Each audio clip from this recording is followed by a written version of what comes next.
Whoa! Hey everyone, it's Peter, AKAPAD, another known as Peter A. DeLuca. This is Dream Warriors Podcast, 31 Days of Dread, Day 5. Let's get to Venom. It's been hyped. Yeah, so I was like debating if I should open up with some type of anecdote, do a little joke, tell a little story. I'm winding down my time here. 17 Bridges is nearly finished. I will be back at the Dream Warrior studio tomorrow, Saturday, for day 6 of the 31 Days of Dread. Can't wait for that. It's just going to be nice to get my equipment back and get rid of this little bit of an echo I'm dealing with. But yeah, so I'm talking to you in the mid-afternoon. This is going to be a midday release. Thursday was such a grinding day for me. It really threw off my sleep cycle. I came home last night from Jersey after seeing Venom, wanting to do a live art stream. I crashed out, did a live art stream at maybe 6 o'clock in the morning as soon as I woke up on AKAPAD13 on Instagram. Believe it or not, had some viewers, had some good interactions. People were checking it out, and that there's nothing that throws me off more or just I don't know, drives me to do more than when you do something at an unexpected time and you see an interaction, you see engagement, you see people watching, and so anyway, I'm just in the tizzy.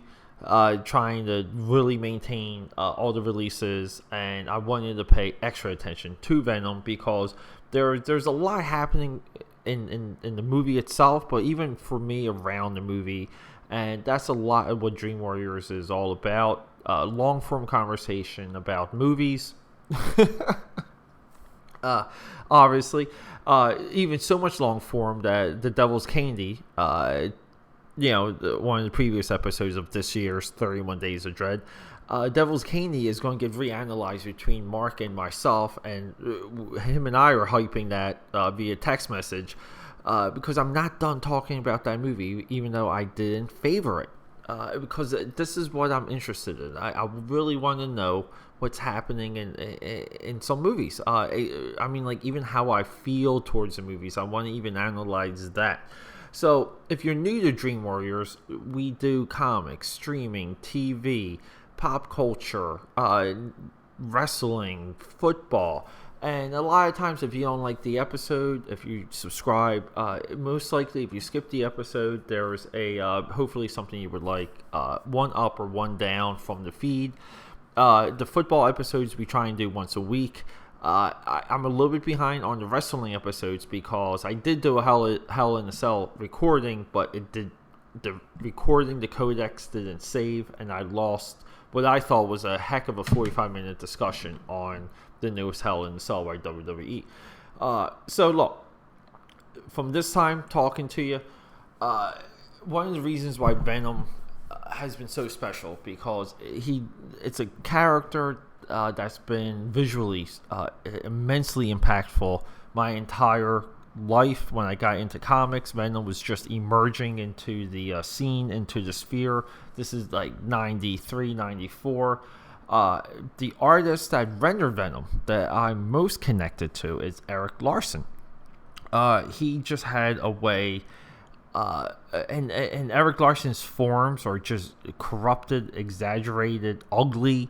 The form itself, the way he draws the human figure, it's ugly, but there's a way about it, and there's in my mind there's only one or two Venom artists. It would be Todd McFarlane and or Eric Larson. So shout out to both of those guys.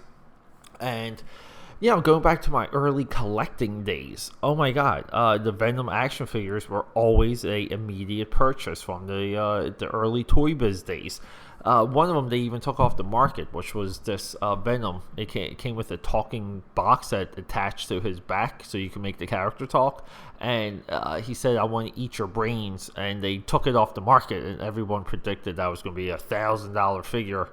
And I had that, and I always tracked like proper Venom figures. If it was a all black Venom figure without any gimmicks to it, I usually bought them in multiple because those are the ones I always shoot up in value. Same adage for, or same rule of thumb for any Dark Knight figure.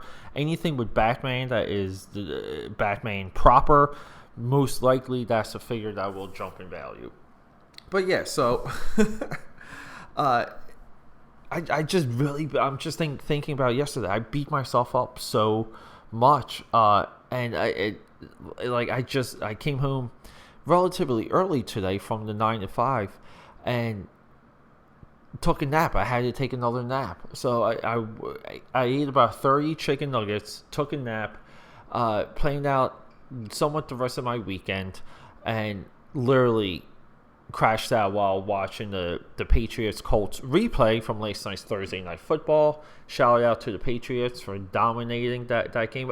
Jim Irsay, on a football side note, Jim Irsay must hate the Patriots to his core, because my God, just Brady alone has denied Jim Irsay maybe 3 or 4 Super Bowl runs or Super Bowl appearances, which is insane.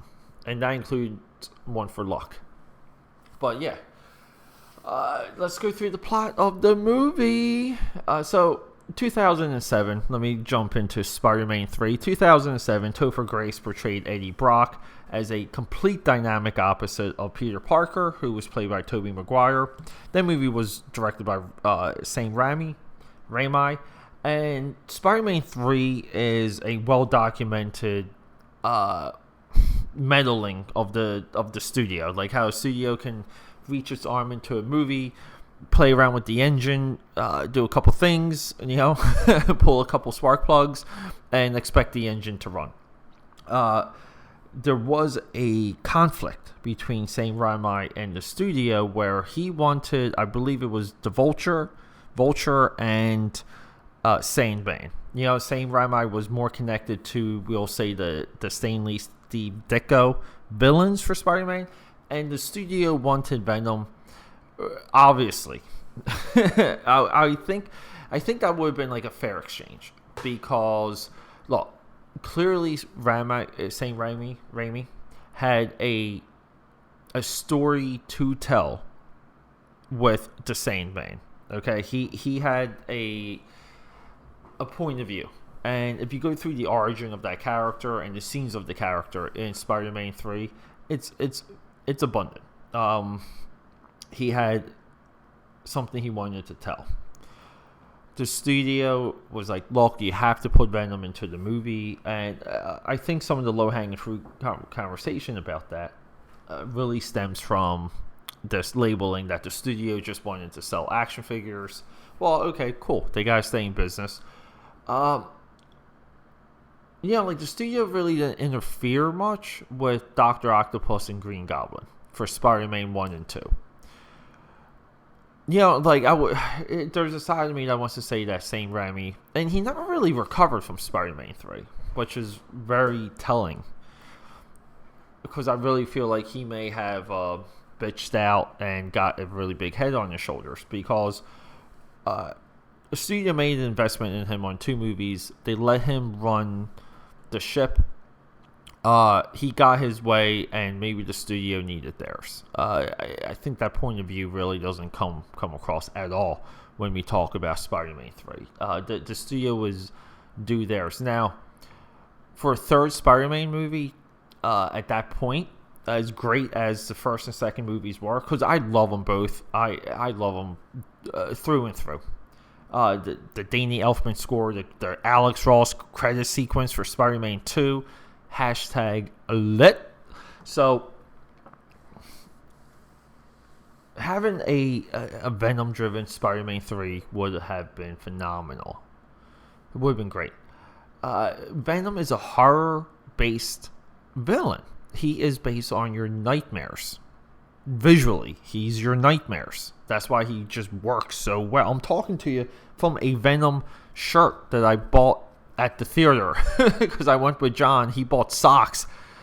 We go all the way into Jersey, fight through traffic. Actually, part of like I sacrificed so much to go. We go to Jersey for Venom merch, popcorn. We call it popcorn merch because I wanted the tin bucket and the cup because I can use those things, and I just love the graphics and stuff. And I like cool popcorn buckets because at home I eat a lot of popcorn because of the it's one of the better things for you to eat. But yeah, so Venom's from your nightmares. Same Raimi. I can't say that his name right now. This dude has a horror background. You can't work with the studio because they were already kind of talking about Spider-Man 4. Everyone was signed on for 4. I don't really know. Like, I would maybe like to research a little bit more of that to know exactly what happened with 3. So we got like a partial Venom and a partial Eddie Brock in Spider-Man 3. That's why we're even talking about it. Up until that point, the only real portrayal, which was more of a truer portrayal from my memory, was the Spider-Man animated series. And I think that might have been like a 2-part or 3-part Venom arc. Maybe 3. It was like 3 episodes. It was like a Venom origin. Venom always is the dynamic opposite of Peter Parker and Spider-Man. Okay? Where one is jacked and aggressive and chiseled and good looking in person, and then Peter Parker being meek and weak and like nerdy, Spider-Man being slim and athletic looking, but Venom being a giant beast of a character, slime all over the place, just visually black and teeth.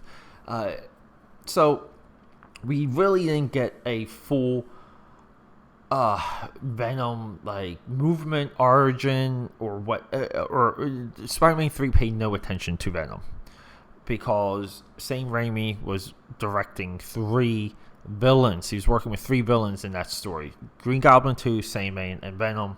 He was introducing Gwen Stacy, so now we have 4 introductions, and then Peter Parker split his personality. So technically we have like what they call emo Peter Parker. That's 5 new characters in a I don't know. Now it seems like it's a 2-hour 30-minute movie. But it's not, okay? So and that's why that movie doesn't work too well. The more I watch Spider-Man 3, the more I enjoy it. There, I said it. Sue me, people. Come at me, bro. So for this time around, the Venom movie, we can discuss the plot. Evil scientist guy, potentially evil. He, mines a comet, which was very topical because we will see that in our future. But he sends a shuttle to a comet, comes back with 4 samples. That's where the movie begins. The spaceship in re-entry crash lands on Earth. One of them escapes. They capture the other 3. And then Eddie Brock, being this investigative reporter, does a thing or two, stumbles in the lab. One of the symbiotes in the lab, called Venom, is a parasite. He needs a host. Attaches itself to Eddie Brock, and here we go. We got the adventure. So it is kind of like evil scientist type of guy. This movie did more for the character than I remember any of the comics, and so now this is a kind of like a consistent thread of mine, because this is what I say about not even Batman, not even Superman, but I say this about Iron Man, Captain America, Thor, even Thanos, where these movies boil down the essence of the character, and what they spew out is almost a like ultimate version of the concept, and it's streamlined and you can swallow it, because anyone that knows the Venom's comic book origin, even up to right now, recent time, it's confusing, it makes no sense, and it's quite stupid. I'll leave it at that. You can look it up if you already know. This movie delivered aren't giving me a Venom origin. This movie also does something that people hate, that they do not understand, which is Venom's got to fight a super powered something, right? He's got to fight something comparable to him. He fights another version of himself, a version called Riot, which I think is an amazing name. Why? Why do we keep, the Ironmonger, even the Red Skull? It goes on, right, on and on, on and on. Why do we, Yellow Jacket and Ant-Man? Why do we keep getting, why do we keep getting heroes fighting direct opposite versions of themselves? Because when we, if they're equals, that means we know the rules of the villain already. Meaning that we're educated on how to bring down the hero to some capacity. We're also knowledgeable on the powers of the hero and how far the hero can go. So, an opposite version of that, and usually by this point the hero is in a weakened state. So, we want to see how the hero can survive and get out of the situation. It was done in this movie, like we always see it in the Avengers movies with Iron Man, like his power level is always about to go. His battery's about to, he needs a charge. So, the movie's going to get ripped apart, criticized for that. The movie's going to get ripped apart and criticized for being a little short, a little quick, and off-tone, potentially.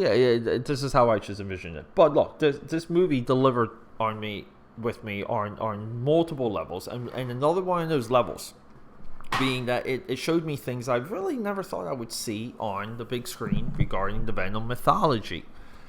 Okay, what are you talking about, Peter? Well, look, this is the best version of Eddie Brock I've ever seen or read, maybe outside the Ultimate version, because I do like the Ultimate origin. I like the Ultimate Venom very well. The best version of Eddie Brock. Let me get into Eddie Brock. Eddie Brock in this movie is a conservative. I know that sounds crazy, but he's exposing the truth. He is anti-fake news. He is bringing attention to the welfare state that his city has created, and the degradation of the city, and the awareness of that. He's somewhat of he has a bullseye on his chest because, as stated in the movie, he's the last of his kind. There's no such thing as an investigative reporter in the Venom universe.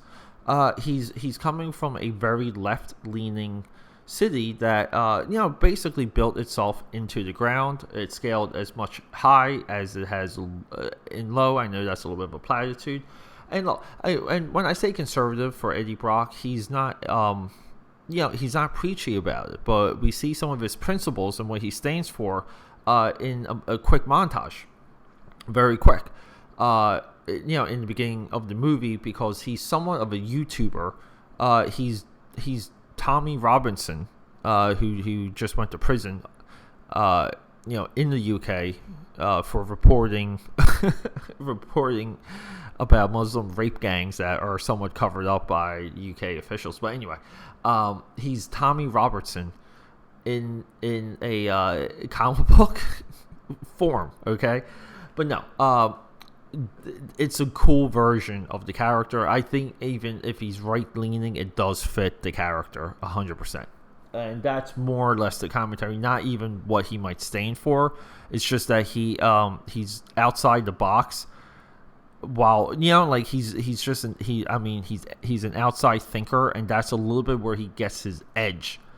Now, that was fantastic. Venom, the symbiote, has a personality, has a history, has intent, has a plan of action. There was no way I was expecting this. The symbiote kind of has preferred methods. Very deep over there. Thumbs up. I love it. They did a great job with that. You find out that the symbiote is somewhat of a bum, of a loser, according to his people. I thought that was fantastic. So we have that. We have a really nice movie level Venom action, especially at the end where they're just these like globs facing off against one another. Again, like no way have the comics ever sold like the idea of the globulous forms. I thought that was great. Venom, is a predator. He needs to eat meat. He needs to eat living meat. I think that was well done. Look, they suck with the BS weakness of the sonic and the sonic sounds and like I think the fire, which is kind of weird. If they're on the comic being hurled through the universe, these are two things that should not even bother such a creature. Like how could the creature even live in space, so to speak, or live on the comet if sonic noises bother it? Not that the sound doesn't travel in space. It doesn't, but you would have to be like you would have to have no weakness, similar to like the alien in the Alien franchise. You would have to be like a version of that. But anyway, there's other storytelling faults throughout the movie, but I don't want to talk about them. I think at this time, we will do more of a Venom analysis, 100%. But the other thing in the movie I thought I would never ever see in a movie was a female Venom make out with someone. That was amazing, and the female Venom looked looked very hot.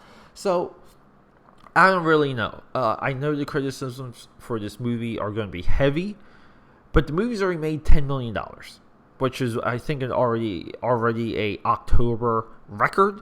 This movie is going to be huge overseas. This potentially could be a $800 million movie between U.S. market and overseas. I'm hoping it does, because they set up Woody Harrelson as Clayton Creed, if I recall, Carnage. They set up Carnage in this movie. The rules for the symbiote are grounded. They're good rules for the symbiote on Earth. They have something going here. This movie deserves to be... If you've seen this movie and you're on the fence about it, go watch it again. Bring someone. We need tickets sold for this movie to continue this thread, because Sony did do a good job. They have good intent with these characters. With that being said, everyone, I'm amped. I kind of want to see this movie again. I'm highly recommending Venom. 31 Days of Dread, Day 5. This is Pete. Take care of yourselves. Rock and roll.